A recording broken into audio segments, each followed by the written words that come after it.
during a tense Senate hearing on data security. Jasmine Crockett remained silent until she turned and directly questioned JD Vance about a secretive tech deal linked to Elon Musk. What started as a typical oversight session quickly turned into a heated fight over privacy, power, and political betrayal. Vance defended a company's access to sensitive information, while Crockett accused him of helping Musk avoid public rules to gain private benefit. As serious documents were revealed, alliances began to crack. Musk stayed silent, which only made things worse. What shocking truth were they hiding? And how did Jasmine become the only one brave enough to reveal it? Stay with us. You'll want to hear every second of this.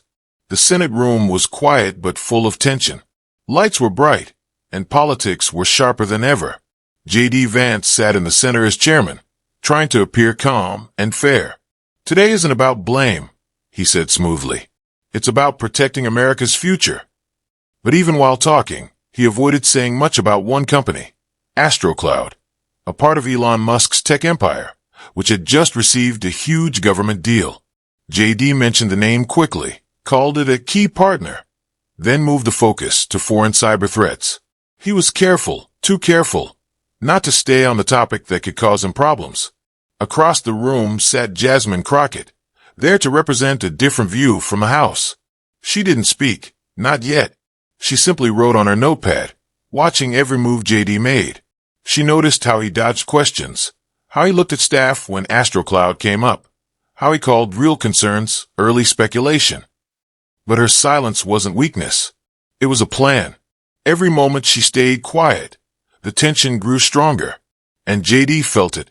Every glance he threw her way reminded him she was watching, and she wasn't backing off. Then she finally spoke. She didn't shout. She didn't get emotional. She asked one simple question, calm but powerful. "Chairman Vance," she said firmly, "can you confirm whether AstroCloud accessed civilian data beyond what their government contract allowed?" Her tone was cool, but the room froze. No one moved. Not a sound. JD looked surprised, not by the question, but by the fact that she asked it right now, before he could take control. He leaned back and cleared his throat. That would fall under technical implementation," he said, looking at his aides. "Not policy. We'll respond in writing." Everyone could tell he was stalling. Jasmine didn't react. She simply stared. Her silence now felt like a thunderstorm waiting to strike. "So you're saying you don't know?" she asked softly. No anger, just clear words. JD forced a smile, trying to look calm. "It's complicated," he replied. She didn't blink. Instead, she reached into a folder, pulled out a printed email, and opened it slowly, like presenting evidence in court. Then she read it aloud. From Ed Bauman, AstroCloud. Subject, action timeline. JD will handle the politics. We just need to keep this quiet through the quarter. The room erupted. A gasp. A dropped pen. Total shock. JD didn't say a word. His jaw tightened. His hands suddenly busy, shuffling papers for no reason. But Jasmine wasn't done. "That email," she continued, her voice steady, "was sent 5 weeks before AstroCloud's logs show an unauthorized scan of cell phone data from American users." She turned to him. "Explain how that is technical." Silence. JD didn't move. The room now realized this wasn't just a difficult question. It was proof. Elon Musk's name wasn't spoken. It didn't need to be. His influence was clear, right there, between Jasmine's folder and JD's silence. Still, Jasmine didn't gloat. She just stood tall, calm and focused. Everyone felt the weight of the truth. Then, she continued, her next words like hammer strikes. "Let the record show. The $1.2 billion contract given to AstroCloud was done with no competition, no RFP, no public notice. It was directly awarded just 48 hours after one phone call." Gasps echoed through the chamber. She wasn't looking for applause. Her eyes were locked on Vance. "That call," she said, holding up a printed log, "was made by Senator JD Vance to the Deputy Secretary of Homeland Security." Her finger tapped the paper. "We confirmed it with 2 independent telecom experts. There's no doubt the call happened." And within 2 days, AstroCloud got the biggest data contract of the year. The room had heard of no big contracts before, but not like this. This one had names, proof, and timing that couldn't be ignored. JD shifted in his chair. He leaned toward the mic, clearly shaken. "I've always supported public-private partnerships for national safety," he said. "Yes, I called DHS, but that's not illegal. I wasn't acting for personal gain." He added quickly, "I had no financial interest." Jasmine waited. Then, with perfect timing, she delivered the next blow. She opened another folder and pressed a remote. A large chart appeared on the screen behind her. "Let's test that," she said. The chart showed financial activity, account numbers, times, stock purchases. She walked up and pointed at one line. 3 days before the deal was signed, a brokerage account belonging to Mrs. Usha Vance, your wife, purchased 30,000 shares of AstroCloud. The room gasped again. Reporters sat up. Senators whispered. JD's face went pale. She didn't stop. "This wasn't part of a mutual fund," she said. "It was a direct purchase of one stock, in bulk, just before its value skyrocketed." Her voice never rose. That made it even more powerful. "And you want us to believe that's just coincidence?" JD couldn't respond. He sat surrounded by papers, under hot lights, completely silent. This was no longer a debate. It was a public reckoning. Then came his last resort anger. Leaning into the mic, his voice was sharper now. "This is what's wrong with Washington," he snapped. "You're politicizing innovation. AstroCloud is American innovation. You're hurting progress." He pointed at the screen behind her. "You're using red tape to punish risk-takers." Some murmurs supported him, but they were faint. He tried to look confident. He straightened his papers. But Jasmine didn't move. She'd heard it all before. "No one is against innovation," she said firmly. "But innovation doesn't get to sneak past the law." Then, from her desk, she lifted a copy of the U.S. Federal Code of Ethics. "Section 2635, she read aloud, "says public officials must not use their position for the private benefit of themselves or family." She flipped to a marked page. Even the appearance of conflict is a violation. She closed the book with a soft snap. "You failed to disclose your wife's investment in a company you personally supported. That's not innovation, Senator. That's corruption in digital form." The room stayed completely silent. No response from JD. No whisper from his team. Nothing. What began as a hearing had become something much bigger. And Jasmine Crockett stood at the center, not just asking questions, but holding power accountable. But this wasn't the final blow. Jasmine had one more move left. And it was coming. The real moment that would break JD's carefully crafted image was already waiting inside Jasmine's briefcase. While the media had spent the last day expecting another political debate, Jasmine had quietly received something else. It was slipped under her office door early in the morning. A plain envelope with no name, no return address. Inside, a typed letter with one line at the bottom. "I couldn't be part of it anymore." The letter was from someone who said they had worked as a systems engineer at AstroCloud, directly under Elon Musk's team. The claims weren't just shocking, they were dangerous.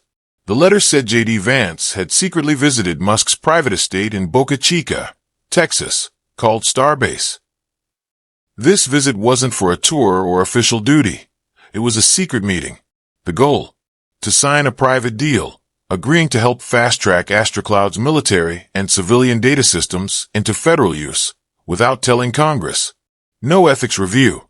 No paper trail. Just a handshake, and a deal no government lawyer had seen. According to the letter, only 3 people were in the room that day. Elon Musk, JD Vance, and a security agent under an NDA so strict, it promised lifetime penalties if broken.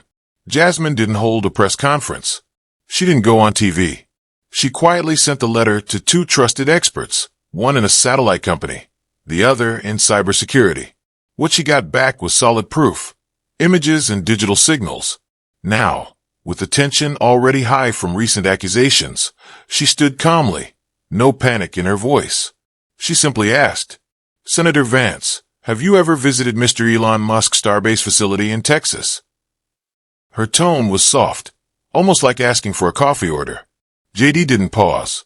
No, I've never been there, he said, casually leaning back. I've talked with Mr. Musk, yes, but I've never stepped foot at that place. It sounded confident and clear. For a second, the room believed him. Then Jasmine moved.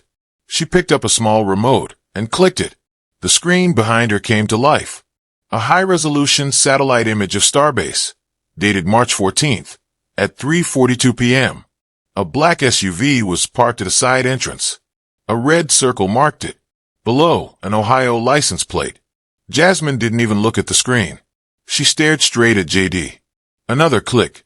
The second slide appeared, a digital heat map, cell phone signal data, traced from 3 nearby towers. One device lit up in red.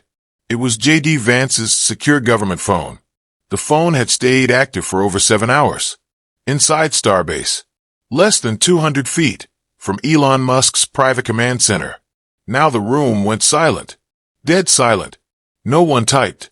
No one whispered. Everyone stared. JD's face didn't move at first, but the confidence was gone. He opened his mouth as if to respond, but said nothing.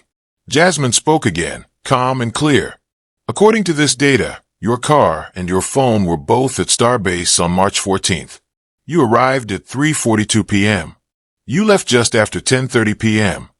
She returned to her seat, paused, and asked, "Would you like to change your answer?" JD didn't say a word. His hands, once steady, were now clenched on the table. His eyes darted from Jasmine to the screen, then down to his notes, as if they held an escape route. But they didn't. This wasn't gossip. This was proof. Proof that came from inside the company he claimed not to be involved with. The man who once spoke about truth and honesty now sat under the weight of hard evidence. Jasmine didn't speak again. She didn't need to. Her silence spoke louder than words. And JD Vance, for the first time that day, looked like a man who had nowhere left to hide. Then came the moment of collapse. JD didn't clarify. He didn't apologize. Instead, he went on the attack. "I see what this is," he snapped. "This is an oversight. This is theater. You're using cheap tricks and anonymous letters to ruin reputations. This is a circus, not an investigation." His voice rose. His words were fast and sharp, filled with panic. "You call that a whistleblower?" he shouted. "You're building a case on shadows. This is beneath the Senate." He pointed at the satellite photo still on screen, the one showing his SUV, and tried to brush it off like a bad headline. "You're spreading fear." "It's shameful," he said, but the anger in his voice couldn't hide the fear underneath. Jasmine let him finish. Then she stood up, not angrily, but with calm strength. "Oh, I see," she replied. "You call someone who risked everything a cheap trick? Fine." Her voice was steady. "But what do you call selling the private data of 200 million Americans?" The room stirred. Whispers filled the air. Jasmine opened another folder from her briefcase, this one full of printed emails, confirmed and verified by cybersecurity experts. "These emails," she said, stepping back to the screen, "show that AstroCloud is preparing to open a new data center in Dubai." She clicked again. On the screen, internal emails marked confidential, executive tier only. The subject line, Data Migration Strategy, Phase 2. Jasmine explained, "These emails show instructions to move backup data of American citizens to Dubai, outside U.S. law." She turned back to JD, her voice colder now. "No U.S. subpoenas. No Freedom of Information requests. Just a server farm in the desert, and a CEO who thinks accountability is optional." The words hit hard. Chaos broke out in the room. Staffers leaned over desks. Reporters reached for their phones. Even some senators looked pale. The idea that millions of people's private data could be quietly moved offshore, out of reach, was no longer a theory. It was real. The committee chair slammed the gavel. "Order. This hearing is now in recess for 10 minutes. But order didn't return. Staff rushed out. The room was loud with whispers. The chair looked grim. The cameras were still rolling, but control was gone. Jasmine stood quietly at her desk. Not proud. Not smiling. Just steady. She hadn't come for drama. She came for truth. And she had delivered it. 10 minutes passed. The hearing resumed. But something had changed. JD Vance's seat was empty. Instead, a corporate lawyer now sat there, introducing himself as JD's legal representative. Senator Vance is unavailable due to a temporary health concern. No explanation. No apology. Everyone knew what that meant. JD wasn't sick. He was fleeing. Then, as tension filled the room, phones lit up. A tweet from Elon Musk's account appeared across devices. The timing was no accident. It read, "Data is gold. Those who don't understand that will be replaced." It wasn't just bold. It was a warning, and it echoed like a whisper in everyone's ears. One senator murmured. He just said the quiet part out loud. Jasmine stood up slowly, not with drama, but with power. She looked directly into the cameras. "We're not being replaced," she said clearly. "We're being watched." The words landed like thunder. She stepped forward again. "This isn't just about secret deals or donations. This is about how every one of us is being tracked, mapped, and sold." She held up a folder, but didn't read from it. "Data isn't gold," she said. "It's not a product to sell. It's the fingerprint of our lives. It's where your child goes to school, where your spouse gets treatment, your walk to work, your mistakes, your prayers. And when that data is shipped overseas, where U.S. laws can't touch it, that's not progress. That's betrayal." No one moved. Even JD's lawyer looked away. Jasmine turned to the chair. Her voice was still calm, but heavy with purpose.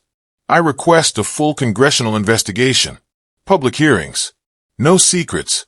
The American people deserve the truth, out in the open." The chair didn't respond. He didn't need to. Outside, millions were already watching.